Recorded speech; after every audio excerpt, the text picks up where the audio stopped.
মুগ ডাল ও চিকেন দিয়ে এই মুগ পদ্মগুলো বানিয়ে দেখুন, আপনার প্রশংসায় সকলে পঞ্চমুখ হবেনই হবেন। তার জন্য আমি মুগ ডাল ভালো করে ধুয়ে ভেজে নিয়ে জল দিয়ে সিদ্ধ করতে বসালাম। এখানে একটা মশলা পেস্ট করে নেব। একদিকে মুগ ডাল সিদ্ধ হতে থাকুক আর একদিকে আমি মশলাটা ভালো করে কষিয়ে নিই। মশলাটা মোটামুটি কষানো হলে এর মধ্যে দিয়ে দেবো চিকেন কিমা, দিয়ে ঢেকে ঢেকে ভালো করে কষিয়ে নেব এবং শেষে দেবো গরম মশলা গুঁড়ো। ব্যাস রেডি পুরটা।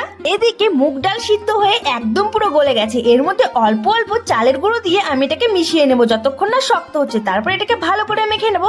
এবার ময়দা ছড়িয়ে গোল গোল করে বেলে নেবো আর গ্লাস দিয়ে কেটে নেবো। এবার একটার উপরে পুর দিয়ে আরেকটা দিয়ে চাপা দিয়ে দেবো আর কাঁটা চামচের সাহায্যে পদ্মের মতো ডিজাইন করে নেবো। আমি দুখানা পদ্ম দেখিয়েছি, আপনাদের যেটা সুবিধা হবে আপনারা সেটাই বানাবেন। তাহলে চলুন সবগুলো মুগ পদ্ম বানিয়ে ফেলি। আর এখন ভাজার পালা, আর এটা মোটামুটি হাই ফ্লেমে আমি ভাজবো, যেহেতু মাংসটাও আগে থেকে রান্না করা আর মুগ ডালটাও, সেজন্য এটাকে আমি হাই ফ্লেমে ভেজে নিচ্ছি। সমস্তগুলো ভাজা হয়ে গেছে। এটা খেতে ছিল জাস্ট হেভি।